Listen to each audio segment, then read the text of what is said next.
The first sign wasn't dramatic. Ambassador Sarah Chen simply failed to appear for the morning session on galactic infrastructure planning. Her chair, carved from Terran oak and gifted by Earth during humanity's induction ceremony 2 centuries ago, remained empty as representatives from 47 species debated mining rights in the outer spiral. By the second day, Councillor Velneth of Arcturus began to worry. By the third, panic set in. "Where are they?" she whispered to her aide, scanning the vast amphitheater where species from across the galaxy gathered to shape their collective future. The human delegation's entire section sat vacant, their translation nodes silent, their data feeds dark. The answer came not through official channels, but through absence itself. Across the galaxy, human voices simply stopped. Dr. Kethmak had been in the middle of a breakthrough when it happened. His research team on Kepler Station included 3 human scientists whose intuitive approach to quantum mechanics had accelerated his work by decades. One moment they were discussing the implications of their latest discovery, a method to stabilize wormholes that could revolutionize galactic travel, and the next, they were packing their personal belongings with quiet efficiency. "The transport leaves in 6 hours," Dr. Maria Santos had explained, her voice carefully neutral. "We've uploaded all our research to the shared database. The quantum resonance calculations are in folder 7. But the stabilization test is tomorrow," Kethmak had protested. "We're so close to a breakthrough." Maria had looked at him with eyes that held depths of sadness he couldn't fathom. "Someone else will have to finish it. We're going home." Home. As if Earth had ever stopped being home, despite 2 centuries of humans spreading across the galaxy, establishing colonies, building lives among the stars, becoming integral parts of dozens of civilizations. On Proxima Centauri Prime, the consequences became apparent within hours. The planetary defense grid, designed and maintained by human engineers, began showing critical errors. The elegant algorithms that had protected the world for 50 years were failing, and no one else understood the philosophy behind their construction. "It's not just code," explained Engineer Vailtok to the Emergency Council. "Human programming is different.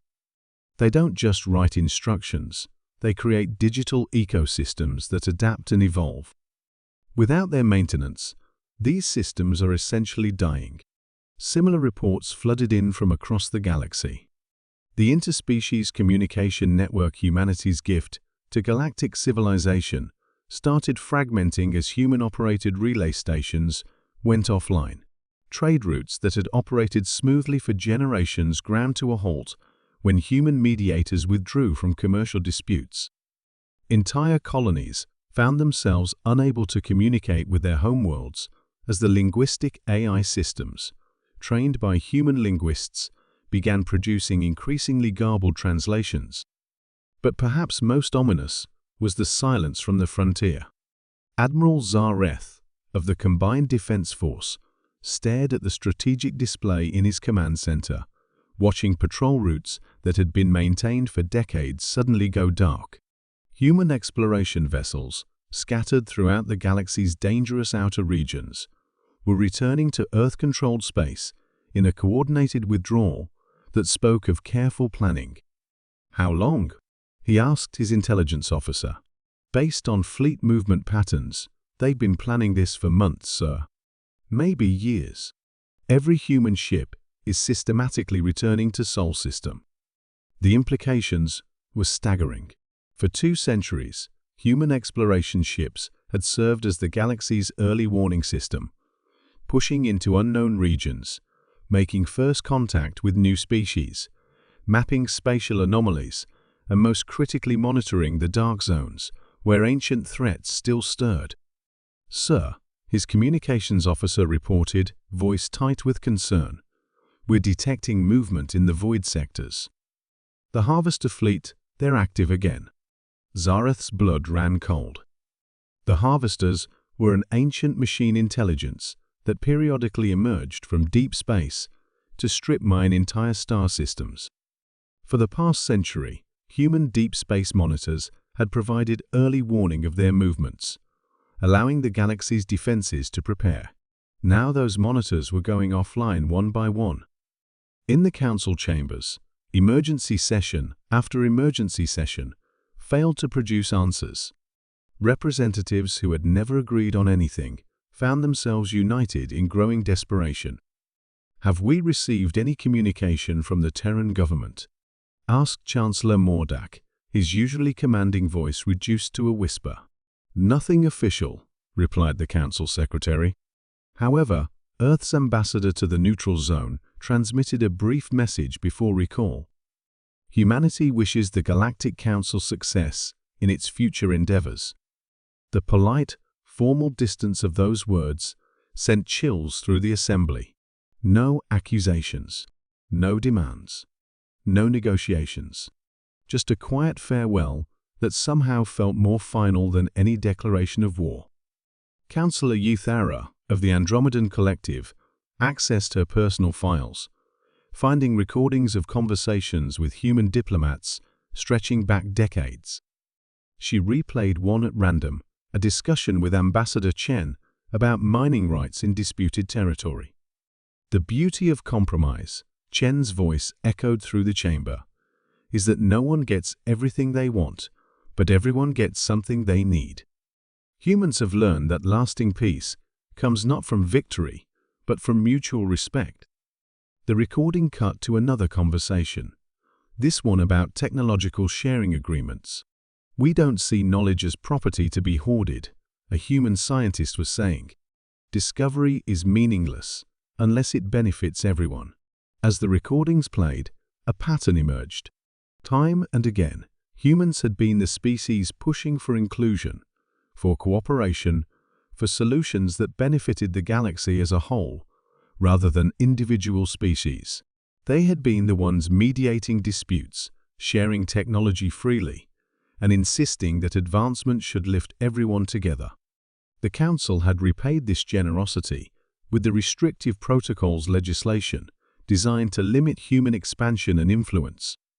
The official reasoning had been maintaining galactic balance, but everyone knew the truth.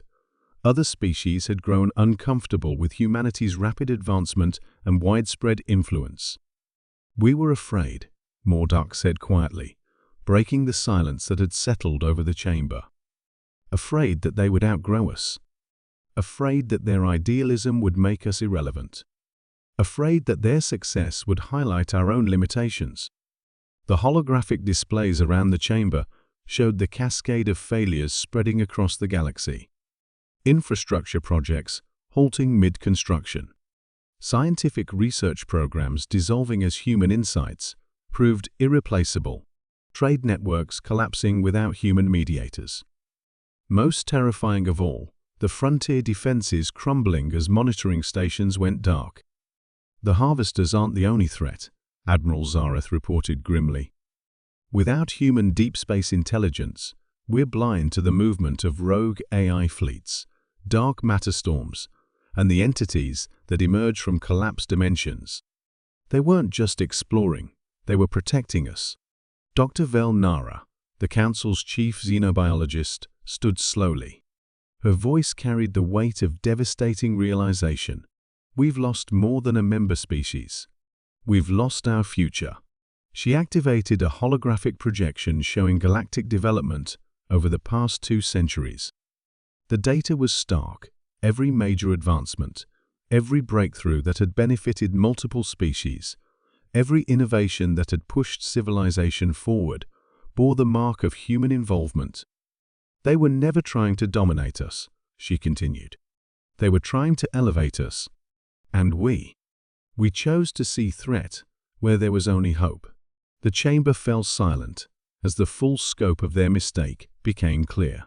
Humanity hadn't just been participants in galactic civilization.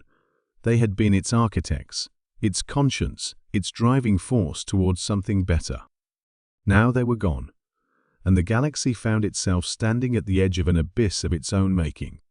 Outside the great windows of the council chamber, the stars continued their ancient dance, but the space between them felt vast and empty, in a way it never had before. Somewhere among those distant lights, behind barriers that could not be penetrated, humanity tended their own affairs with the quiet dignity they had always shown. The Council had pushed them away, and they had left without a fight. In the silence that followed, as system failures mounted and ancient threats stirred in the dark, the galaxy's remaining species faced a terrible truth. They had reached the edge of what they could accomplish alone, and the species that might have carried them beyond that edge was gone, walking quietly into a future the Council would never share. The empty oak chair remained, a monument to wisdom rejected and hope abandoned. The galaxy had chosen fear over trust, limitation over growth. Now it would face the consequences of that choice in the dark spaces between stars, where ancient hungers stirred, and no human voices would warn of what was coming. The edge had been reached. The fall had begun,